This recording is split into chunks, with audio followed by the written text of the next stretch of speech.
શ્રીમાન Bhadrayu sir આવેલા છે, તો તેમને માન આપવા માટે 2 મિનિટ બધા ઊભા રહેશું અને તેઓ પોતાની ચીજ ગ્રહણ કરે ત્યાર પછી જ બેસશું. ભદ્રાયુ સર માટે બધા ઊભા થઈને તાળીઓ પાડશું.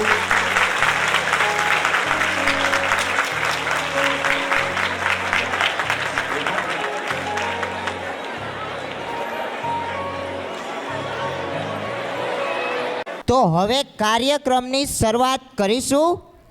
હા, શરૂઆત કરવા માટે બાપુજી અને ભદ્રાયુ સરને દીપ પ્રાગટ્ય માટે સ્ટેજ પર બોલાવીશ. તો બાપુજી અને ભદ્રાયુ સર આવીને દીપ પ્રગટાવી કાર્યક્રમની શરૂઆત કરશે.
हमारे लिए वरदान है, आपका मार्गदर्शन हमारे लिए सम्मान है.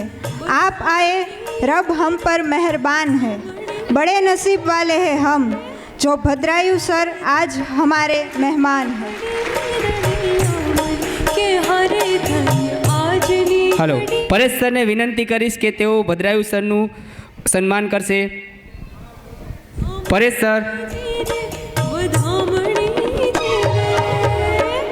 કે હરે ધન્ય આજની ઘડી રણિયામન, કે હરે ધન્ય આજની ઘડી રણિયામન, કે મારો વાલો આવ્યાની વધામણી છે રે, મારો વાલીડો આવ્યાની વધામણી છે રે, વધામણી છે રે, વધામણી છે રે, કે હરે ધન્ય આજની ઘડી ખૂબ ખૂબ આભાર. આપણે ભદ્રાયુ સરને વિનંતી કરીએ કે તેઓ પ્રસંગને અનુરૂપ અને પોતાના જે અનુભવ છે તેના વિશે થોડીક આપણને ચર્ચા કરે, થોડુંક માર્ગદર્શન આપે.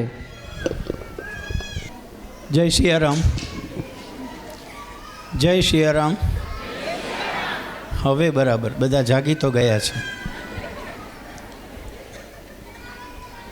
મારા માટે બહુ આનંદનો વિષય એટલા માટે છે કે હમણાં જે ભૂલકાઓ પોતાની કૃતિ રજૂ કરતા હતા એવી જ રીતે એ અવસ્થામાં મેં પરેશને જોયેલ છે.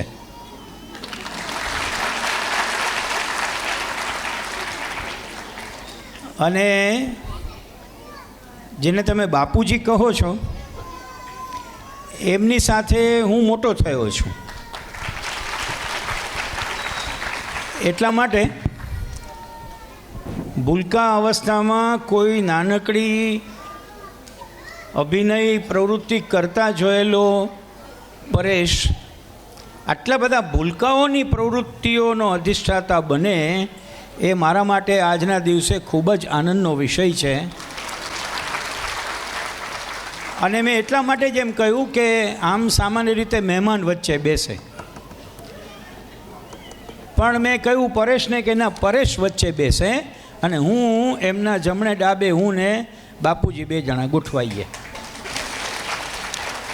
એટલે આજના આ તમારા સુંદર મજાના કાર્યક્રમના મુખ્ય મહેમાન એ પરેશ છે, હું નથી.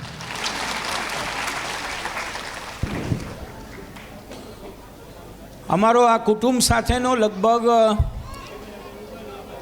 છેલ્લા 55 વર્ષનો નાતો છે, જેટલી કદાચ પરેશની ઉંમર નથી. એટલે તમે સમજી શકો કે પરેશનો જન્મ નથી થયો ત્યારથી અમે એ કુટુંબ સાથે જોડાયેલા છીએ. મને ખૂબ આનંદ છે એ વાતનો કે અમારી સૌરાષ્ટ્ર હાઈસ્કૂલ કે જ્યાં હું પણ પરેશની જેમ જ ભણ્યો, મેં જ્યાં શિક્ષક તરીકે મારા ઉત્તમ વર્ષો વિતાવ્યા અને મેં જ્યાં ટ્રસ્ટના એક ટ્રસ્ટી તરીકે મુખ્ય કામ કર્યું અને આજે કાળક્રમે જે સૌરાષ્ટ્ર હાઈસ્કૂલ ટ્રસ્ટનો હું પ્રમુખ થયો છું, એમનું એક નાનકડું ફૂલ બહુ મોટી મજાની 2 સુંદર સ્કૂલો લઈને અહીંયા હાજર છે. તમે વૃક્ષમાંથી વૃક્ષ ઉગતું જોયું હોય, પણ સ્કૂલમાંથી સ્કૂલ ઉગતી જોવી હોય તો એ અમે બંને અહીંયા હાજર છીએ. તમારી બાજુનો વિસ્તાર છે રણછોડ નગર, એ બાજુ હું બહુ આવેલો છું અને મને એવું લાગ્યું છે કે આમ ભગવાન શ્રી કૃષ્ણ જ્યારે મેદાન છોડી ગયા ત્યારે એને રણછોડ કહેવામાં આવ્યા હતા. પણ તમારા વિસ્તારમાં એવું લાગે છે કે આ કાલાવડ રોડ ઉપરથી કૃષ્ણ ભગવાન જ્યારે છોડી ગયા ત્યારે જ્યાં જઈને રહ્યા એને રણછોડ નગર કહેવામાં આવે છે. કારણ કે બહુ જ મોટો વિસ્તાર, બહુ જ મોટી ક્ષમતા અને બહુ જ સુંદર મજાનું કામ આવી નાની નાની સ્કૂલો કરી રહી છે. મને એ વાતનો આનંદ છે, કદાચ આ પરેશને ને બાપુજીને પણ હશે, કે રણછોડનગરની એક સ્કૂલ કાલાવડ રોડ ઉપરના હેમુ ગઢવી હોલની અંદર પોતાનો કાર્યક્રમ રજૂ કરી રહી છે. આ હોલ એટલો બધો પ્રતિષ્ઠિત ગણાય છે કે એમાં કોઈએ આવીને કાર્યક્રમ કરવો એ એની ઊંચાઈ બતાવે છે. તમારી પ્રગતિની આ પ્રગતિ છે એમ હું માનું છું. હું પ્રાર્થના કરું છું કે અહીંયા આપણે જે મકાન જોઈએ છીએ ચિત્રમાં, એવા મકાનોના 3 ગણા મકાનો આ પરેશ અને એમના બંધુઓ અને બેન બધા સાથે બેસીને કરે, એટલી બધી પ્રગતિ કરે એવી મારી પ્રાર્થના છે. હું નાનકડો છું, વજનથી ન ગણતા,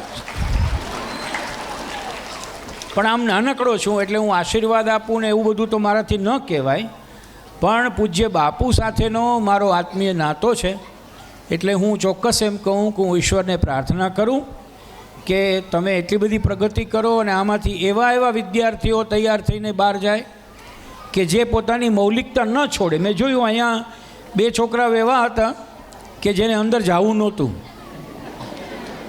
એને બહુ અહીંયા રહેવું નહોતું, પણ એને એના મા બાપ ગોતવા હતા. એટલે કેટલાક તો એવા હતા કે એ આપણને આમ કરતા જ નહોતા, એના મા બાપ સામો જ આમ કરતા હતા. અને આ જ મૌલિકતા ટકી રહે એને શિક્ષણ કહેવાય છે. તમે પતંગિયાની પાંખો કાપો અને પછી તમે ઈચ્છો તેમ પતંગિયું ઉડે એ શિક્ષણ નથી, પણ પતંગિયાની પાંખો પૂરી ખુલે અને ખુલેલી પાંખોવાળું પતંગિયું પોતાના આકાશમાં ઉડી શકે એ સાચું શિક્ષણ છે. હું વિશેષ તમારો સમય નહીં લઉં, પણ જેમ મને એમણે બહુ જ યાદગાર સ્મૃતિ ભેટ કરી છે એ 1 જાન્યુઆરી 2018ની છે, જ્યારે અમારા પ્રેમ મંદિરના આંગણે પૂજ્ય બાપુ પધાર્યા ત્યારની છે. તો મારા તરફથી પણ હું એક સ્મૃતિ લઈને આજે આવ્યો છું, એટલે હું ભાઈને વિનંતી કરીશ કે મેં ત્યાં કોઈને આપ્યું છે, હા ખોલી દો, જેમનો ઉલ્લેખ પરેશ પુત્ર અને પરેશ પુત્રીએ કર્યો એ સ્વામી વિવેકાનંદજીનો આજે જન્મદિવસ છે. એટલે મને વિચાર આવ્યો કે હું સ્વામી વિવેકાનંદજીનું એક પ્રતીક પરેશને અર્પણ કરું. તમારા સૌ વતી અર્પણ કરું છું. એટલે આપણે સૌ એને તાલીઓથી વધારીએ. કે મારો વાલો આવ્યાની વધામણી છે રે, મારો વાલડો આવ્યાની વધામણી છે રે, વધામણી છે રે. ફરી એકવાર આપણે કહીએ જય સિયારામ, જય સિયારામ, જય Siyaram. Thank you very much.